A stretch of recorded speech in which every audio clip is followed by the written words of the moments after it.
여러분 시편이나 또 우리가 잘 아는 하박국서 같은 데 보면 하나님이 하시는 일에 대하여 불평하는 내용들이 간혹 나옵니다. 하나님이 하시는 일들에 대하여 불평하면서 항의를 하는 그런 내용이 여러 곳에 기록이 되어져 있습니다. 특별히 시편 37절을 보시면 그런 항의에 대하여 우리 하나님께서 이렇게 대답하시는데 우리 한번 같이 읽어 보시겠습니다. 같이 읽습니다. 시작. 악을 행하는 자들 때문에 불평하지 말며 불의하는 자들을 시기하지 말라. 여호와 앞에 잠잠하고 참고 기다리라.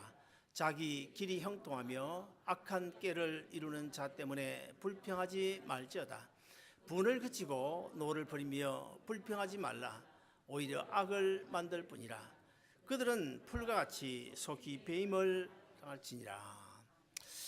그렇습니다. 우리가 인생을 살다 보면, 그리고 또 우리가 예수를 잘 믿으면 믿을수록 하나님께 대하여 하나님 왜 저 악인들을 저렇게 내버려 두십니까? 왜 심판하지 않는 것입니까?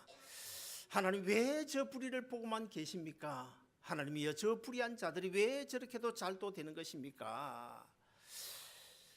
그런데 나는 정말 하나님의 뜻대로 살려고 노력하고 어떻게든 주님의 말씀대로 살아가려고 하는데 왜 내가 하는 일은 잘 되지 않는 것입니까? 하고 불평할 때가 있어요.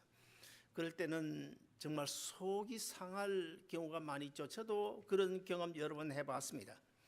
오늘 본문에 보시면 여로보암 2세, 그러니까 요아스의 아들인 여로보암이 이스라엘의 제13대 왕이 돼가지고 41년을 치리하는 그런 장면 중에 일부가 본문에 나오고 있습니다.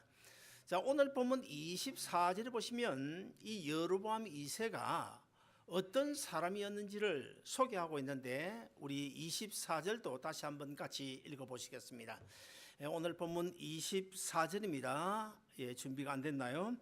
여호와 보시기에 악을 행하여 이스라엘에게 범죄하게 한 느밧의 아들 여로보암의 모든 죄에서 떠나지 아니하였더라. 자, 저기 보시면 여호와 보시기에 악을 행하여, 그래, 여호와 보시기에 악을 행하여. 여호와 보시기에 어떤 사람 입장에서 볼 때, 내가 볼 때 저 사람이 악을 행했다 그렇게 말씀하지 아니하고 여호와 하나님 보시기에 악을 행했다.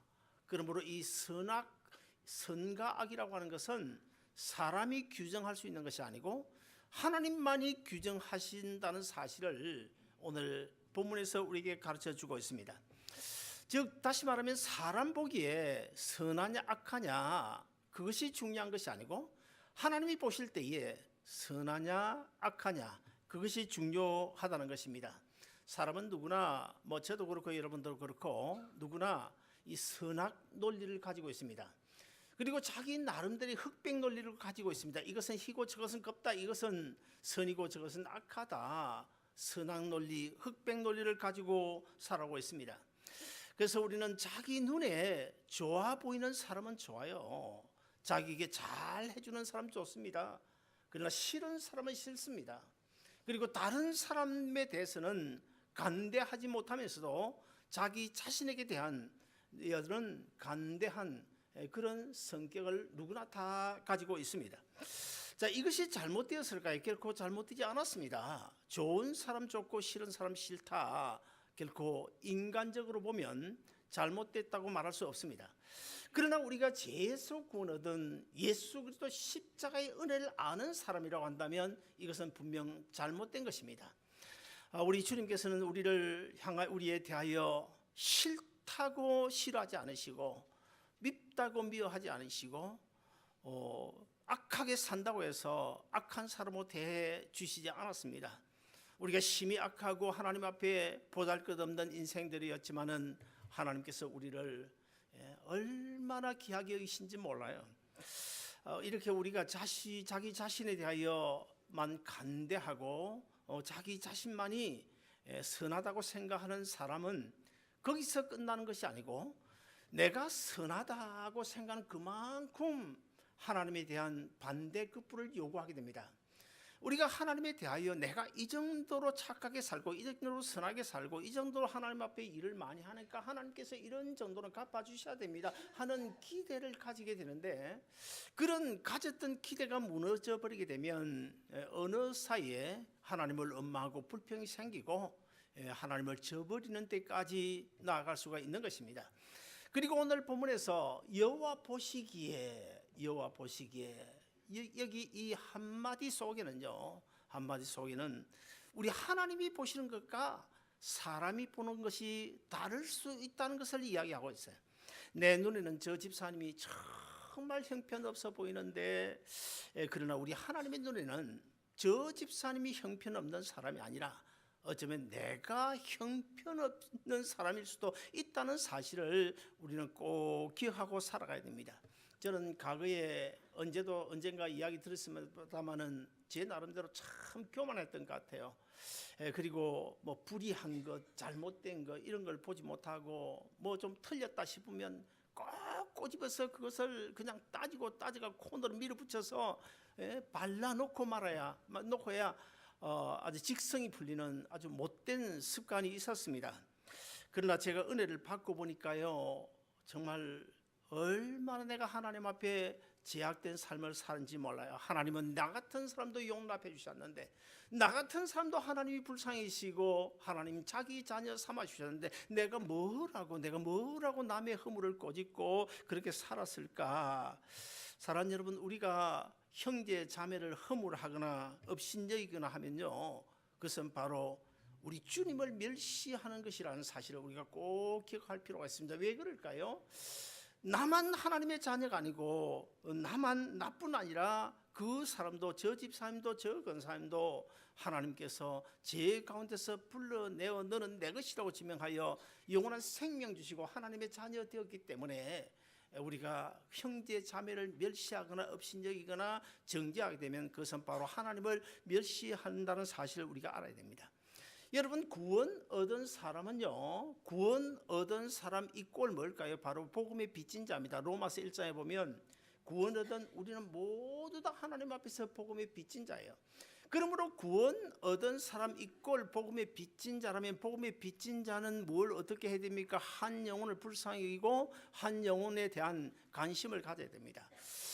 제가 어느 날인가부터 오래됐습니다만 목회하기 전에도 그랬어요. 어느 날인가부터 갑자기 한 영혼이 너무너무 귀하게 여겨지는 거예요. 한 영혼이. 제가 오늘 일부 예배도 우리 교육자들이 그랬습니다. 앞으로 목회하는데 아무리 설교를 유창하게 하고 아무리 능력이 있다고 하더라도 한 영혼에 대한 귀함을 모르면 절대로, 인간적으로 보면 성공한 목회자가 될 수 있는지 몰라도 하나님이 보실 때는 결코 성공한 목회자가 아니라는 사실을 꼭 알아야 된다고 제가 말씀드렸습니다. 사랑하는 여러분, 우리는요, 정말 내가 구원 얻은 사람이면 복음의 빚진 자라는 인식을 가지게 되고, 내가 복음의 빚진 자라는 인식을 가지게 되면 반드시 다른 한 영혼도 귀하게 내 눈에 보여져야 됩니다. 여러분, 이 시간에 한번 좀 생각해 보시기 바랍니다. 정말 한 영혼이, 예수 믿지 않는 한 영혼, 정말 보잘것없는 한 영혼이 귀하게 여겨지는지 아닌지 이걸 한번 테스트 짐작해 보시고, 정말 한 영혼에 대한 관심이 없다, 귀하게 여기는 마음이 없다, 그러면 나쁜 것은 나쁘고 잘못한 것은 잘못한 대로 지적해가지고 그냥 코너로 몰아붙이고 멸시하고 천대하고 그렇게 살아간다면, 정말 조심스러운 이야기지만 내가 다시 한 번 더 주님 십자가 밑에서 나 자신의 믿음의 현주소가 어딘지를 반드시 점검해 봐야 됩니다. 창세기 1장에 보시면 하나님께서 일주일 6일 동안 천지 만물을 창조하시죠. 둘째 날에 무엇을 만들었습니까? 둘째 날에 바다와 땅을 만드셨습니다. 근데 하나님께서 바다와 땅을 만들어 놓고 그리고 그 일을 끝낸 다음에 성경에 뭐라고 기록하고 있습니까? 하나님 보시기에 좋았더라 그래요. 여러분 무엇이 좋다는 것입니까? 바다만 이렇게 넓게 물이 가득 차 있는데 그거 뭐 좋아 보입니까? 그리고 또 땅만 이렇게 만들어 놨는데 거기 아무것도 없는데 뭐가 그렇게 좋다는 말입니까? 그런데 왜 하나님께서 땅을 만들어 놓고 바다를 만들어 놓으신 다음에 그 넓은 바다 보고 그리고 땅에 아무것도 없는데 그 땅 보고 하늘 보고 하나님 보시기에 좋았더라 그렇게 말씀하셨을까요? 우리 눈에는 가시거리라는 것이 있죠. 우리 눈에 딱 들어오는 가시거리, 그것 안에, 가시거리 안에 있는 것밖에 보지 못합니다. 그러나 우리 주님은 가시거리가 문제가 아니죠. 우리 하나님은 영이시기 때문에 사실 우리가 보지 못하는 것까지 다 보고 계십니다. 우리는 하나님께서 둘째 날 땅을 만드시고 바다를 만든 그 바다와 땅만 바라보겠지만, 땅만 바라보고 바다만 바라보면 좋았더라, 보기 좋다 그렇게 말할 수 없겠지만, 우리 하나님께서 뭘 보십니까?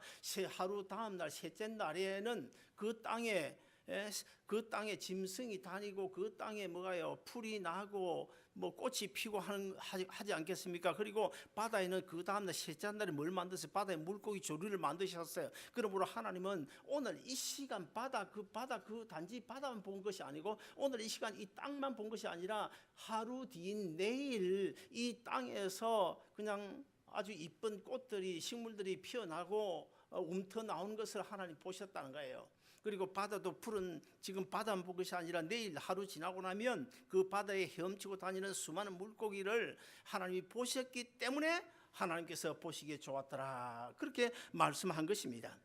사랑하는 여러분, 우리의 인생길도 이와 똑같습니다. 우리가 인생을 살아가는 동안에 어려운 문제가 얼마나 많습니까? 어려운 문제 있을 때 우리는 그것밖에 못 보잖아요. 그것밖에 못 보고 그것 가지고 우리는 중내산해하지 않습니까? 그러나 우리 하나님은 내가 어려움 당하는 그 어려움 속에 우리 하나님께서 예비해 놓은 것이 있기 때문에 하나님은 우리의 생각과 다르다는 것입니다. 그래서 이사야서 55장 8절에 보시면 우리가 잘 아는 대로 뭐라고 말씀합니까? 내 생각은 너희 생각과 다르다고 말씀하신 이유가 바로 거기에 있는 것입니다. 사랑하는 여러분, 욥 기서를 보면 욥이 정말 말할 수 없는 고난을 당하고 있죠. 욥이 정말 정말 견딜 수 없을 정도로 그런 고통 속에 지내고 있지 않습니까? 10자녀가 다 죽어버렸습니다. 그 큰 비즈니스 하루 아침에 다 날아가 버렸습니다. 그리고 당신 사랑한다고 고백했던 그 마누라조차도 당신 하나님 저주하고 죽으세요 하면서 도망가 버리고 말았습니다. 지금 뭐가 남았습니까? 아무것도 없습니다. 그런데 그런 욥을 바라보기 전에 하나님의 입장을 우리가 한번 살펴보면 하나님이 지금 어떤 모습을 하고 있나요? 여러분 오늘 집에 가거든 욥기 1장 2장 한번 2장을 한번 읽어보세요. 자, 욥은 지금 죽을 고생을 하고 있는데 하나님은 그러면 그런 욥을 바라보고 지금 어떤 자세를 하고 있는지 한번 살펴보세요. 사탄 마귀와 더불어서 찌띠를 하고 있습니다. 이놈 사탄아, 내가 내 종 욥을 한번 유의해봐라. 절대로 내 종 욥은 넘어지지 않는다. 믿음 지키고 끝까지 나만 바라보고 견딜 거야. 자, 하나님께서는 욥이 지금 고통을 당하지만 지금 훗날 많은 은혜와 복을 예비해 놓지 않았습니까? 욥기는 1장부터 42장까지 있습니다. 42장 마지막에 가서 보면요, 욥이 얼마나 큰 복을 받는지 알아요? 옛날 예전보다 갑절의 복을 받습니다. 양도 배가 늘어나고요, 소도 배가 늘어납니다. 그리고 특별히 우리의 관심을 끄는 대목이 하나 있는데 욥의 딸들은 세상 그 어느 딸들보다 아름다웠더라. 사실 부모치고 그렇잖아요. 부모치고 우리 박현주 집사님도 아마 아이고 집사님이 이쁘네요. 그것보다는 예진이가 참 이쁘네요. 그럼 그게 훨씬 더 기분 좋을 거예요. 그렇죠? 정말 그럴 거예요. 오늘 이제 친교실에 가거든 예진이 만나거든. 아, 예진이 이쁘네. 예진이 보고 말지 말고 집사님 있을 때 이야기를 하세요. 집사님 있을 때. 그러면 기분이 좋아가 벙긋벙긋할 거예요. 이게 부모의 심정입니다. 하나님은 이미 욥을 위하여 다 준비하는 거야. 욥의 딸들 세상의 그 어느 딸들보다도 아름다웠더라. 이런 축복이 예비되어져 있는데 욥은 몰라요. 욥기를 읽는 우리도 그 순간까지는 몰라요. 욥기 42장에 가봐야 우리가 압니다. 그러나 하나님은 이미 다 알고 계신다는 거예요. 창세기 39장에 보면 요셉이 감옥에 갇혀 있어요. 감옥에 갇혀 있는데 창세기 39장 1절부터 4절 그 사이에 보면 요셉이 형통하였더라는 말이 한 번 나오는 것이 아니고 두 번 나옵니다. 왜 두 번이나 지금 감옥에 갇혀 있는 사람 보고 형통하다고 말할까요? 여러분, 우리가 만약에 감옥에 갇혀 있는 어떤 사람을 면회 가가지고 당신 형통합니다, 그러면 아마 욕을 바가지로 얻어먹을 것입니다. 그렇지 않겠어요? 자, 그러면 요셉은 지금 감옥에 갇혀 있는데 어떻게 하나님께서 형통하였더라, 그렇게 말할 수 있는 것입니까? 우리가 생각할 때는 하는 일이 잘 될 때, 비즈니스가 잘 되고 자식이 공부 잘하고 뭐 계획하는 일들이 순순히 풀려 나갈 때 우리가 형통하다고 말하잖아요. 그러나 성경적으로 성경이 말씀하는 형통은 그런 뜻이 아닙니다. 자, 형통이라는 단어를 히브리어로 짜레아으라 그러는데, 이 짜레아으라는 뜻이 무엇이냐? 그것은 지금 눈앞에 보이는 것만이 좋아 보이는 것이 아니라, 지금은 좀 힘들고 고달프고 어려운 고통스러운 문제가 안고 있지만은, 그러나 그 사람이 내가 안고 있는 이 문제 가운데서도 내가 믿음 저버리지 아니하고 하나님이 나를 위하여 예비해 놓으신 은혜와 축복의 자리로 흔들림 없이, 좌우로 치우치지 아니하고 흔들림 없이 뚜벅뚜벅 걸어가고 있는 상태를 가리켜서 형통이라고 말하는 거예요. 자, 욥에 대한 하나님의 계획이 무엇일까요? 하나님 뜻이 무엇일까요? 욥이 사실은 17살 정말 그때 참 자유롭게 뛰놀며 부모 사랑받고 지낼 그런 나이에 낯설고 무스런 그 애굽 땅으로 종으로 팔려왔어요. 감옥살이 하고 있습니다. 하나님은 요셉에게 원대한 뜻과 계획을 가지고 계십니다. 왜 요셉을 애굽에 보내셨을까요? 종으로. 요셉이 먼저 애굽에 들어오고 종살이를 하고 누명을 둘러쓰고 감옥에 갇혀야 그 다음 단계 뭐가 됩니까? 애굽의 총리가 됩니다. 감옥에 들어가지 않으면 절대 총리가 될 수 없어요. 총리가 되면 뭐합니까? 총리가 됨으로 해서 자기 형제들 다, 야곱의 자손들이 애굽에 들어올 수가 있는 거예요. 창세기 14장에서 아브라함과 하나님께서 햇불 언약을 맺지 않습니까? 애굽에 들어가 가지고 풀마 같은 애굽에서 430년 동안 객이 되어서 큰 민족을 이루어 가지고 내가 너희 후손에게 약속한 가나안 땅으로 들어가게 할 것이다. 이미 오래전에 약속하셨습니다. 할아버지 때 약속하셨습니다. 그래서 이 요셉을 향하신 하나님의 원대한 뜻인, 요셉이 먼저 들어오고 가족들이 들어오고 그 다음에 요셉이 총리가 되고 그 다음에 세월이 지나서 큰 60만 명의 큰 민족을 이루어 가지고 모세를 통해서 이제 강약길을 걸어 가지고 가나안 땅에 들어가는, 그래서 가나안 땅에 들어가서 이스라엘이라고 하는 그 민족이 제사장 민족이 돼 가지고, 제사장 나라가 돼 가지고 전 세계에 천국 복음을 전할 그런 원대한 계획이 요셉에게 있었다는 거예요. 하나님은 이 요셉에게 주어진 원대한 계획 앞으로 어떻게 될지 다 알고 계십니다. 요셉은 몰라요. 우리도 그 창세기 39장 1, 2, 3절까지 읽으면 아무것도 몰라요. 그러나 요셉은 하나님이 요셉에게 맡겨주신 그 사명, 뭔지는 모르지만 반드시 이 감옥살이 하는데도 하나님의 뜻이 있을 거야. 하나님이 결코 내가 이 감옥살이에서 내 인생 끝나도록 내버려 두지 않을 거야. 무슨 뜻이 계획이 있을 텐데 내가 참고 끝까지 견뎌야지. 그래서 믿음으로 요셉이 견뎠어요. 이것이 바로 형통이라는 거예요. 지금은 감옥살이지만 하나님이 계획하신, 하나님이 뜻하신 바 그대로 믿음 지키고 뚜벅뚜벅 지금 종살이든 감옥살이든 지금 총리든 간에 지금 가고 있는 그 상태, 그것이 짜레하우의 형통이라는 것입니다. 여러분, 제가 왜 이렇게 여러 이야기를 늘어놓는 것입니까? 그래서 눈에 보이는 것 가지고 판단해서는 안 된다는 거예요. 내 생각대로 그 어떤 것을 판단해서는 안 된다는 거예요. 내가 지금 비즈니스 안 돼 어려움을 당해도 내 판단, 내 인생 끝났거든, 난 절대로 재기할 수 없어, 그렇게 판단해서는 안 된다는 것입니다. 성공이냐 실패냐, 이것도 우리가 지금 판단하면 안 된다는 것입니다. 언제나 우리가 하나님 입장에서 생각해야 됩니다. 하나님 입장에서 하나님께서 우리에게 내 생각은 너희 생각 다르다. 나는 지금 현재 처한 이 비즈니스 이제는 뭐 더 이상 견딜 길이 없다. 내 인생은 망했다고 생각하지만 하나님께서는 뭐라고 그럽니까? 나보고 너는 그렇게 생각하냐? 내 생각은 아닌데? 내 생각은 아니야.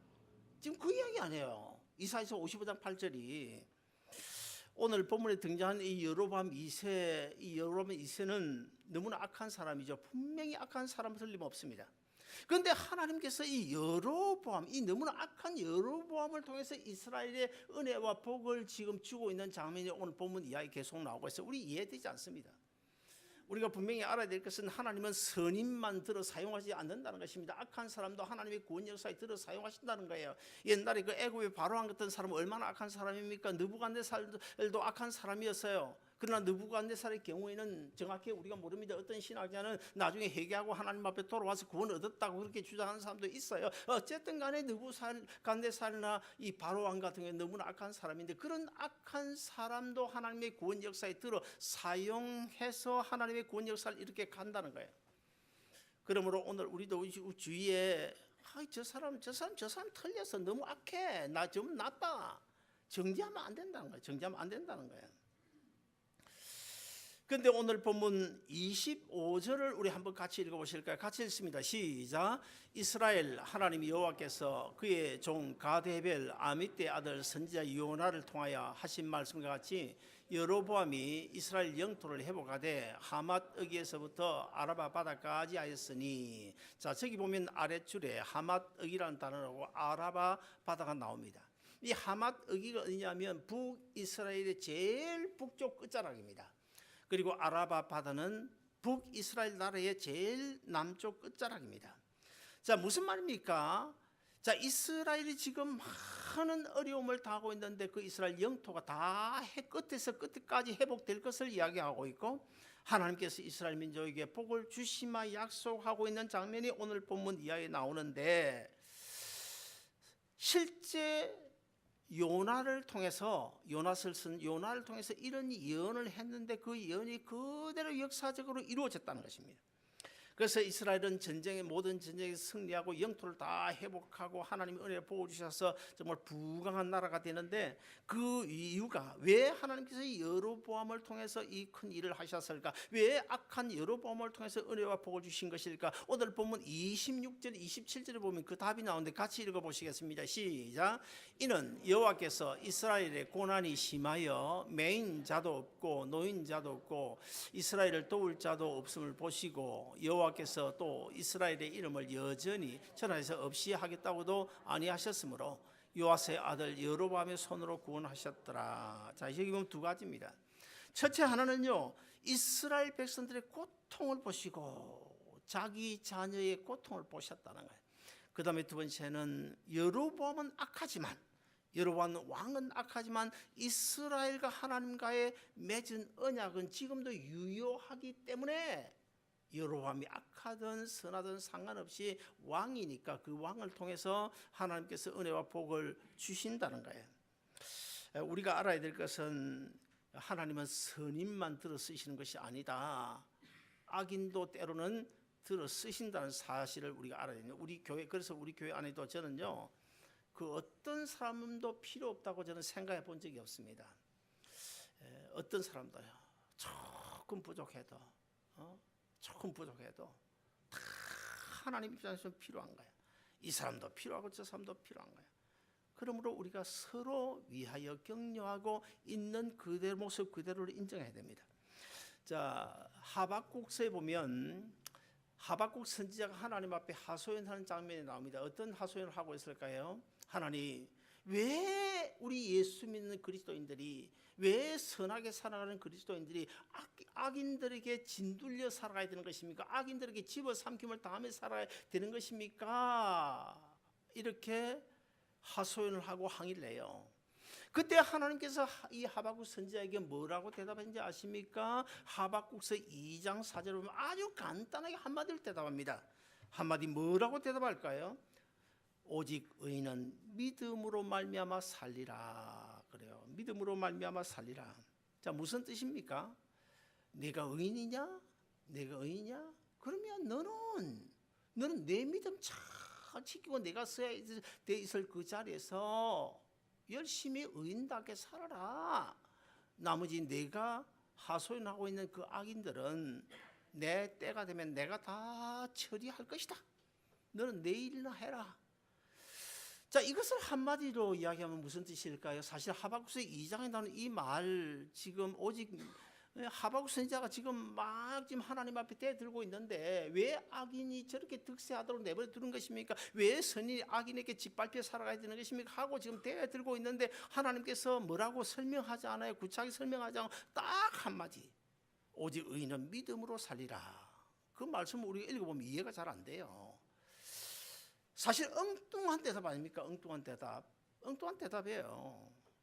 그런데 오직 의인은 믿음으로 살리. 이 말은 한마디로 이야기하면요, 한마디로, 제가 언젠가 주보에 칼럼을 쓴 적이 있습니다. 이런 제목으로 칼럼을 썼어요.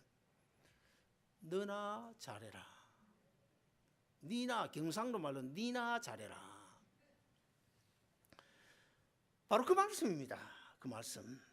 그렇습니다. 우리 의인의 예수 믿는 성도들은요, 자기 위치 지키고 자기 일을 묵묵히 하는 것입니다. 하나님이 그걸 기뻐하십니다. 악인들요, 나를 괴롭힌 악인요, 그거 상관할 거 없어요. 그 하나님이 다 알아서 하신다는 거예요. 알아서 하신다는 거예요. 하박국서 2장 8절에 보시면 또 이렇게 설명하고 있는데, 이 묵시는 정한 때가 있나니 그 종말이 속히 이르겠고 결코 거짓되지 아니하리라. 비록 더딜지라도 기다리라. 지체되지 않고 반드시 응하리라. 내가 다 알아서 한다. 알아서 한다. 너는 니나 잘해라. 니나 잘해라. 오늘 설교 뭐 한 25분 했습니다마는 뭐 다 기억할 필요 하나도 없어요. 오늘 설교 여러분요, 딱 한마디만 기록하세요. 니나 잘해라. 너나 잘하세요. 요 하나면 됩니다. 이거 하나면. 다른 거 뭐 기억할 거 없어요. 요 하나만 들으면, 기억하면 성공적으로 여러분 오늘 설교 들은 거예요. 사랑하는 여러분, 우리 결국 신앙인은요, 세상 풍조에 휘말릴 필요가 없습니다. 그렇다고 해서 내 판단 가지고 내 생각 가지고 어려운 그 고난, 그거를 쉽게 뭐 단정지어서는 안 된다는 거예요. 누구도 정지하면 안 된다는 거예요. 우리는 하나님이 하시는 일들 너무너무 다양하고, 하나님이 하시는 일은요, 정말 우리가 생각할 수 없는 기막힌 방법, 나중에 결말 봐야 됩니다. 지금 하나님이 하시는 일들은요, 이해가 안 될 때가 많아요. 이해가 안 될 때 많아요. 복음서에 보시면 예수님께서 이 겨자씨 비유를 들잖아요. 겨자씨, 이 겨자씨가 나무가 아주 큰 나무가 돼가지고 거기에 많은 새들이 깃들일 것이다. 여러분 그 말씀을요, 우리 그 말씀대로 문자 그대로 읽으면 이건 도저히 말이 안 되는 소리예요. 이스라엘 갈릴리 호수가에 가보면요, 길거리에 그냥 노다지 그냥 나와 있는 그 잡풀이 바로 겨자나무입니다. 겨자나무를 하니까 큰 나무처럼 보이지만 제일 커봐야 1m밖에 안 돼요. 잡풀이에요. 잡풀, 잡초예요. 잡초. 그런데 예수님께서 이 잡초 같은 겨자씨 나무가 아주 거기에 새들이 깃들인다. 예수님이 이스라엘 가서 현지를 가서 보면, 우리 여기서는 모르니까 겨자나무가 나중에 커가지고 뭐 겨자씨가 작은데 커가지고 거기에 많은 새들이 깃들인다. 천만에 이스라엘 현지에 가보면 예수님이 완전히 거짓말쟁이에요. 도대체가 이해가 안 돼. 왜 예수님이 이런 말씀하셨을까? 말도 안 되는 소리를 예수님이 하신 거예요. 그런데 우리가 그건 어디까지나 비유거든요. 비유. 어떤 비유입니까? 분명히 겨자나무는 잡초예요. 잡초. 이 잡초가 지금 뭘 이야기하는 것일까? 예수님이 하시는 말씀 비유가 바로 예수님의 12 제자를 가리키는 것입니다. 당시에 예수님의 12 제자들 보면요, 하나같이 잡초 같은 인생이었어요. 잡초 같은 인생. 겨우 해봐야 뭐 고기 잡는 어부고, 그 다음에 뭐 가서 뭐 무슨 해방 운동한다고 피켓 들고 다니고 하는 이런 사람들, 잡초 같은 인생들. 그 잡초 같은 인생들, 겨자씨를 어디다 심으라 했습니까? 너희 체전에, 그러니까 밭에 갖다 심어라. 그 밭이 어디입니까? 바로 예수님 하나님 품입니다. 잡초 같은 인생인 그 예수님의 제자들도 하나님 품 안에 들어오면, 십자가 안에 들어오게 되면 엄청 새들이 깃들일 수 있는 엄청난 큰 나무와 같은 천국을 이룰 수 있다는 거예요. 사실 그렇지 않습니까? 예수님 혼자 유대 나라에서 갈보리 언덕에 십자가에 달려 죽으셨는데 그 십자가의 복음이 예수님의 12 제자를 통하여 온 세계에 퍼져나가고, 지금 전 세계 인구 33%라는 수없이 많은 사람들이 그 예수 그리스도 십자가 밑에 모여 구원 얻게 되는데, 그 이야기를 지금 예수님이 2000년 전에 그 겨자나무 비유를 들어서 제자들에게 하신 이야기예요. 아무쪼록 우리가 하나님이 하시는 일 때로는 이해가 안 됩니다. 너무 신비롭습니다. 지금은 몰라요. 나중에 봐야 됩니다. 내 인생도 그렇고 나중에 봐야 돼요. 지금은 보잘것없는 사람으로 보이지만은 1년 후에, 제가 오늘 아침에 그 생각했어요. 찬양대 보니까 우리 정영희 권사님이 오늘 찬양대 앉아 계시더라고. 오늘 노아 안 데리고 왔어요? 왜 안 데리고 왔어요? 나는 노아를 보면서 이런 이야기를 하더라고. 누가, 아니 정 권사님 찬양대 해야 되는데 찬양대 안 하고 노아 아이 거기에 뭐 그 아이에 관심, 저는 그렇게 생각 안 하거든요. 이 노아가 앞으로 어떻게 될지 몰라요. 노아 이 하나가요, 앞으로 정말 어떻게 될지 몰라요. 대단한 인물이 될지 몰라요. 이렇게 하면 우리 정장로님도 좋아할지 모르겠지만 어쨌든 대단한 인물 나는 그 되기를 바라요. 그래서 우리가 절대로 어떤 누구도 가수평을 안 합니다. 하나님이 하시는 일, 악인을 들어 사용하든지 선인을 들어 사용하든지, 하나님 뜻에 우리는 묵묵히 순종하고 그럴 때에 하나님께서 여러분 남은 인생길에 반드시 큰 은혜와 복을 주실 줄로 믿습니다. 기도하겠습니다.